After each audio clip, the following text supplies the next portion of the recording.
안녕하세요. 코인크래프트입니다. 이번 영상은 좀 특별한 영상을 준비해 봤는데요. 알트코인 중 이캐시에 대한 영상을 준비해 봤습니다. 이전 영상에서도 많이 다뤘다시피 이캐시의 오랜 연구 끝에 적용을 완료하게 된 아발란체 사전 합의 프로토콜에 대한 이야기를 해보도록 하겠습니다. 아발란체 합의 프로토콜은 비트코인이 아직 해결하지 못한 최종 확정성에 대한 기술인데요. 이 이캐시의 아발란체 사전 합의 프로토콜이 비트코인을 비롯한 작업 증명 합의 알고리즘을 채택한 암호화폐에 있어서 어떤 의미를 갖는지 여전히 모르시는 분들이 많이 있으신 것 같아서 이번 주 11월 15일에 적용을 하게 될 사전 합의 프로토콜 전에 특집으로 이와 관련된 영상을 다뤄보기로 했습니다. 영상은 총 4부로 만들어질 예정인데 오늘부터 하루에 한 부씩 영상 공개를 하도록 하겠습니다. 첫 번째는 본 발표의 배경이 되고 있는 엔트로피와 컨센서스에 대한 이야기를 먼저 함으로써 이캐시의 사전 합의 알고리즘이 왜 필요한지, 왜 적용을 해야 하는지, 그리고 우리에게 어떤 시사점을 주는지에 대한 이야기를 하도록 하겠습니다. 그리고 2부에서는 아발란체 알고리즘에 대한 개념적인 이야기를 하도록 하겠고 3부에서는 이 사전 합의 알고리즘이 암호화폐 시장에 있어서 어떤 의미를 갖는지 이 실시간 결제로서의 의미가 어떤 것인지 또 이야기를 하도록 하겠습니다. 그리고 앞으로 이캐시가 이번 아발란체 사전 합의 적용을 통해서 이후에 어떤 식으로 디지털 현금을 위한 여정을 걷게 될 것인지 마무리를 함으로써 4부짜리 특집 영상을 진행해 보도록 하겠습니다. 오늘은 이캐시 아발란치 런칭 특집 1편으로 엔트로피와 합의와 관련된 이야기를 다루도록 하겠습니다. 실제 디지털 현금이라는 말을 굉장히 많이 하고 있죠. 하지만 실제로 이 시스템이 어떻게 혼란을 정리하고 그리고 신뢰를 만들고 있는지 그 핵심 개념을 최대한 쉽게 풀어서 설명해 보도록 하겠습니다. 부제목으로는 혼돈에서 질서로 란 제목으로 영상을 진행해 보도록 하겠습니다. 아래 모든 네트워크는 혼란에서 시작되고 질서로 끝난다라고 되어 있죠. 오늘 하게 될 영상에서 아주 중요한 키워드로서 역할을 하게 될 것입니다. 이 문장을 잘 기억하시고 오늘 영상을 시작해 보도록 하겠습니다. 이캐시 팀이 목표로 하고 있는 것은 투기 자산이 아니라 바로 디지털 현금이죠. 가게에서 커피를 살 수 있어야 하고 또 온라인에서는 바로 서비스를 결제할 수 있어야 하고 그리고 사람들이 카드를 결제하듯 자연스럽게 사용할 수 있는 돈이어야 합니다. 비트코인이라고 하는 암호화폐는 훌륭한 출발점이었지만 결제 수단으로 쓰기에 느리다라는 것은 모두가 다 알고 있는 사실이죠. 그리고 확장성에도 한계가 있습니다. 그래서 지금 비트코인은 디지털 결제 수단이라는 말보다는 디지털 골드라는 말을 많이 이야기는 하고 하죠. 하지만 비트코인을 만들었던 사토시 나카모토가 만들려고 했던 것이 과연 디지털 골드였을까요? 그렇지 않죠. 논문의 제목에서도 볼 수 있다시피 일렉트로닉 캐시, 즉 디지털 현금을 만들기 위한 것이었죠. 그 출발점이 바로 오늘 이야기하게 될 엔트로피와 합의와 관련된 이야기입니다. 오늘 이야기는 이 두 가지에 집중을 하고 싶습니다. 빠른 결제, 그리고 확장성. 바로 이 두 가지 문제를 해결하고자 하는 것이죠. 이 두 가지가 과연 어떤 의미를 갖는 것일까요? 신용카드사와 수많은 핀테크 업체들은 수십 년 동안 사용자 경험을 연구해 왔습니다. 여기서 공통적으로 나오는 숫자가 있다면 바로 그것은 3초인데요. 결제 승인까지 2초에서 3초 이내라면 사람들은 잘 됐구나 하고 받아들이게 됩니다. 하지만 3초를 넘기게 되면 사용자 경험이 확 떨어지게 되고 5초를 넘기게 된다면 사람들은 이거 오류 난 거 아니야? 카드 막힌 거 아니야? 하며 불안해하게 되죠. 즉 디지털 현금이라 불린다면 3초 이내의 결과를 보여줄 수 있어야 한다는 것입니다.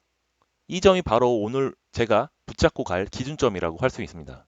비트코인은 10분마다 블록이 하나씩 생성이 됩니다. 블록이 확정돼야만 이제 이 거래는 안전하다라고 보통 이야기하죠. 문제는 커피 한 잔을 사는데 10분씩 기다릴 수 있는 사람은 아무도 없다라는 것입니다. 애초에 이것은 결제형 속도가 아니라는 것은 분명하죠. 그래서 많은 사람들이 비트코인을 결제 수단이 아닌 가치 저장 수단으로, 즉 디지털 금이라고 바라보게 된 것이죠. 하지만 이캐시 팀이 가고자 하는 방향은 다릅니다. 디지털 금이 아니라 바로 진짜 디지털 현금이 필요한 것이죠. 여기서 바로 엔트로피라는 단어가 나오게 됩니다. 엔트로피라고 하는 용어는 물리학이나 정보 이론에서 나온 이야기인데 간단히 정보가 흩어지고 서로 어긋나는 정도로 여기서는 이해하시면 될 것 같습니다. 블록체인 네트워크에 노드가 많이 있으면 있을수록 시간이 지나면 지날수록 각 노드가 바라보는 정보는 서로 달라지게 되면서 블록체인 네트워크에는 바로 이 엔트로피가 증가를 하게 됩니다. 지금 현재 나와 있는 모든 암호화폐의 합의 문제는 결국 이 엔트로피를 어떻게 줄이느냐의 싸움으로 보셔도 됩니다. 블록체인 네트워크는 모두가 아시는 것처럼 탈중앙화되어 있죠. 즉 중앙에 기준이 되는 서버가 없다라는 이야기입니다. 이 거래가 맞다, 이 거래가 틀리다라고 이야기해주는 중앙의 서버, 즉 은행이나 서버와 같은 개념이 없다라는 것이죠. 그 대신 블록체인 네트워크에 흩어져 있는 수많은 노드들이 서로 각자 판단을 해야 한다는 것입니다. 문제는 이러한 노드들이 모두 같은 트랜잭션을 같은 순서로 동시에 바라보는 것은 사실상 불가능에 가깝다는 것입니다. 네트워크에서는 패킷이 유실될 수도 있고 어떤 패킷은 느리고 어떤 패킷은 또 빠르고 그리고 어떤 노드는 컴퓨터의 성능이 좋아서 빠르게 받을 수 있고 어떤 컴퓨터는 또 성능이 느려서 빠르게 받질 못하고 그리고 심지어 어떤 노드는 특정 거래를 아예 받아보지 못할 수도 있습니다.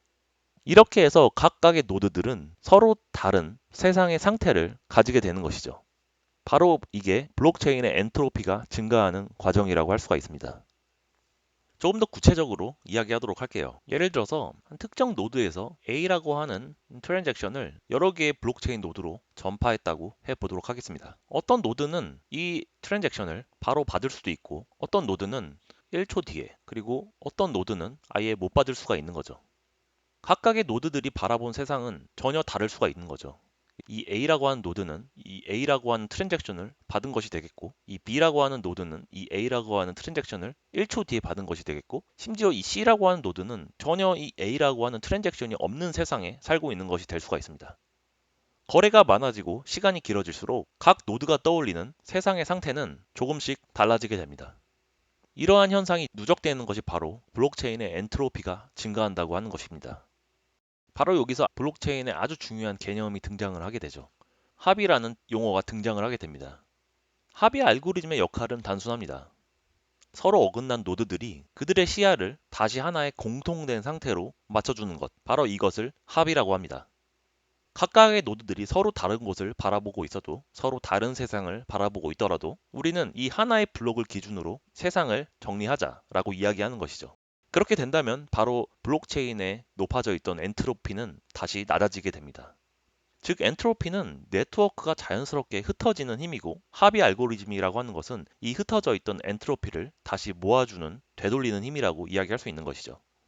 비트코인의 합의 방식은 이렇습니다. 10분 동안 각자의 노드는 제각기 트랜잭션을 받게 되고 모두가 다 달라져 있는 노드의 상태가 되는 거죠. 순서도 다르고 일부는 빠지고 일부는 더 들어가 있고 각자마다 제각기 다른 세상을 바라보고 있는 것이죠. 그러다 하나의 블록이 확정이 되면 모든 노드는 이 블록 안에 있는 기록이 공식 기록이다 라고 받아들이면서 내부의 상태를 모두 그 블록의 상태로 맞추게 되는 거죠. 즉 10분 동안은 흩어져 있다가 블록이 나올 때 한 번씩 맞춰지는 구조라고 이야기할 수가 있습니다. 하지만 이 구조에 가장 치명적인 문제가 있습니다. 아주 오랜 시간 동안 블록체인 네트워크는 엔트로피가 높은 상태에 머물러져 있다는 것입니다. 즉 10분 동안은 계속 상태가 엇갈려 있는 상태에 있다가 블록이 잠시 나왔을 때 엔트로피가 정리되고 또 10분 동안 엔트로피가 굉장히 높아져 있다가 10분 뒤에 블록이 나오면 다시 또 정리가 되고 사용자 입장에서 그 거래가 진짜로 받아들여졌을지 아닐지는 오직 블록에 들어가는 그 짧은 순간일 뿐이라는 것이죠. 그래서 암호화폐에 있는 많은 전문가들은 이러한 구조로는 절대로 결제 경험이 좋아질 수 없다라고 보고 있습니다. 뿐만 아니라 자원의 사용도 비효율적이라고 할 수가 있습니다. 왜냐하면 10분 동안 거의 놀다가 잠깐만 모아서 가부화를 주기 때문이죠. 대부분의 시간들은 대충 동작하고 있다가 블록이 나왔을 때 잠시 빡세게 동작을 하는 것입니다. 이러한 문제들은 CPU나 네트워크 그리고 디스크 입출력 모두에서 굉장히 비효율적인 패턴이라고 할 수가 있습니다. 게다가 블록의 크기를 키우고 트랜잭션의 수를 늘리면 늘릴수록 이 한 번으로 몰리는 구간이 확장성의 병목으로 작용을 하게 된다는 것이죠. 이 확장성이라는 것도 한계에 다다르게 됩니다. 확장성이라는 것은 얼마나 많은 트랜잭션을 처리할 수 있느냐의 문제라고 할 수가 있습니다. 하지만 이러한 문제들은 결국 블록체인이 네트워크에 얼마나 빨리가 전파되고 얼마나 빨리 검증되느냐에 따라서 제한이 되게 돼 있습니다. 만약 블록의 전파와 검증 시간이 블록의 생성 주기와 비슷해진다면 어떻게 될까요? 아마 블록이 다 퍼지기도 전에 새로운 곳에 블록이 생기고 네트워크는 계속 포크가 생기면서 안정적인 합의를 잃게 되는 것입니다. 따라서 이러한 구조에서는 블록의 전파와 검증 시간보다 블록의 생성 시간이 반드시 커야만 하고 이것이 곧 블록의 크기와 TPS, 초당 받아들여지는 트랜잭션의 개수의 상한선을 제한하는 문제가 되는 것이죠. 지금까지 이야기했던 모든 내용을 한 줄로 정리한다면 이렇습니다. 비트코인의 합의 방식은 엔트로피를 가끔씩 정리하는 구조다. 바로 그 가끔이 바로 블록이 만들어지는 순서이고 그 사이는 모든 네트워크들이 계속 어긋나 있는 상태라는 것이죠. 이러한 구조에서는 3초 이내에 확정 짓는 디지털 현금을 절대로 만들 수가 없습니다. 그래서 이케시 팀은 새로운 접근법을 제시를 하게 됩니다. 엔트로피를 가끔이 아니라 계속해서 줄이는 방향으로요. 이케시의 개발팀은 여기서 핵심적인 질문을 던지게 됩니다. 왜 합의는 블록이 나올 때에만 일어나야 하는지, 노드들이 블록 사이의 시간에서도 놀지 않고 계속 대화를 하면서 엔트로피를 항상 낮게 유지할 수는 없을까? 이러한 질문이 바로 아발란체, 그리고 하트비트, 그리고 프리컨센서스와 같은 기술들의 출발점이 되는 것입니다. 즉 10분 동안 한 번이 아니라 항상 계속해서 정리하는 합의 구조를 만들자는 것이죠. 오늘 1편에서는 엔트로피라는 것이 무엇이고 왜 문제가 되는지, 기존의 비트코인의 합의 방식이 왜 느리고 비효율적인지를 다뤄왔습니다. 따라서 다음 2편에서는 이러한 문제에 대한 이케시의 해답, 즉 아발란체의 합의 구조를 이야기할 것입니다. 노드들이 서로 계속해서 투표를 해서 의견을 일치하는 방식, 51% 공격에 대해서도 어떻게 더 강해질 수가 있는지, 그리고 이 모든 것이 어떻게 디지털 현금의 속도를 만들어낼 수 있는지, 이 부분이 바로 2편의 핵심이 될 것이고 여기부터가 진짜 재밌는 아발란체 이야기가 될 것입니다. 다음 2편도 많은 관심을 부탁드리고 오늘 영상은 여기서 마치도록 하겠습니다. 감사합니다.